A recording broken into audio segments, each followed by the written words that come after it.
दादा नमस्कार. काय नाव तुमचं? संजय खोकराळे. गाव कुठलं? हिवरे तर्फे नारायणगाव. टोमॅटो मार्केटमध्ये आज आले टोमॅटो घेऊन? हो आज आलो. काय बाजार आहेत? साधारणतः 600 ते 750 पर्यंत आहेत. मार्केट कमिटीचं कामकाज कसं काय? मार्केट कमिटीचं कामकाज चांगलं आहे, पण काय होतं दररोजचा शिळा माल मार्केटला येतो, तो व्यापाऱ्यांचा पोचत नाही पुढं, त्यामुळे मार्केट हे दिवसभर चाललं पाहिजे. दिवसभर चाललं पाहिजे. आता दिवसभर जर चाललं तर बाजूला तरकारी मार्केट आहे, त्याच्यावर परिणाम नाही व्हायचा का? काहीतरी बाजार समितीने पर्यायी जागेची व्यवस्था केली पाहिजे ना. म्हणजे वेळ बदलली पाहिजे. वेळ बदलली पाहिजे किंवा पर्यायी जागेची व्यवस्था केली पाहिजे. काय अपेक्षा काय? वेळ बदलायची म्हटलं तर कुठली वेळ योग्य वाटते? टोमॅटो मार्केटची 9 संध्याकाळी 5 पर्यंत चाललं पाहिजे. 9 ते 5? हो.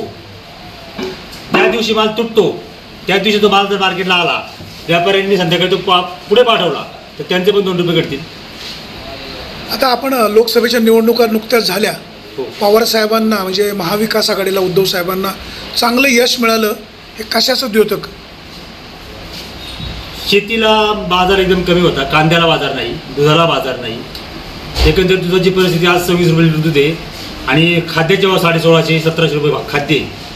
तर काही धंदा आज परवडतच नाही. सगळे शेतकरी खूप नाराज आहेत, त्यामुळं फटका बसला. आता मला एक सांगा, आता विधानसभेची निवडणूक 3 महिन्यावर येऊन ठेपलेली आहे. विधानसभेला काय चित्र पाहायला मिळेल? महायुती का महाविकास आघाडी? महाविकास आघाडी. महाविकास आघाडी. हो.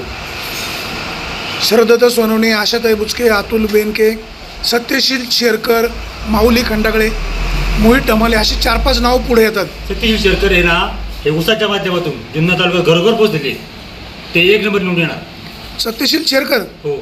त्यांचा पक्ष तर काँग्रेस आहे. येते ना शरद पवार गटात. अच्छा, म्हणजे शरद पवारांच्या गटात आले हो तर आमदार होतील 100%. एवढं कॉन्फिडन्स कसा? कामकाज चांगले आहे आणि उसाच्या माध्यमातून, कारखान्याच्या माध्यमातून ते जुन्नर तालुक्यात घराघरात पोहोचलेले.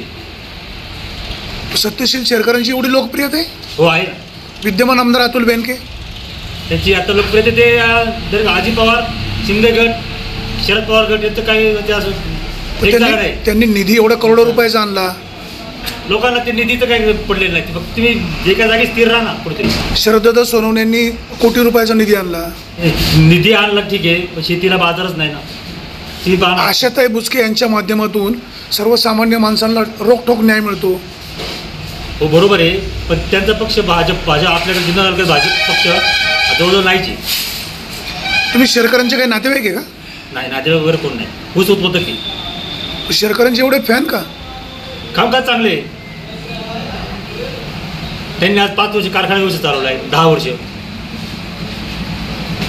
शेरकर विजय होती. आता मगाशी एक कार्यकर्ता भेटला, ते कार्यकर्ते म्हणाले महाविकास आघाडीकडनं शेरकर जर उभे राहिले तर 1,00,000% विजय होतील. त्यांनी 1,00,000 रुपयाची पैंज लावली. 100% येणारच निवडून. शेरकर विजय होणारच. होणार.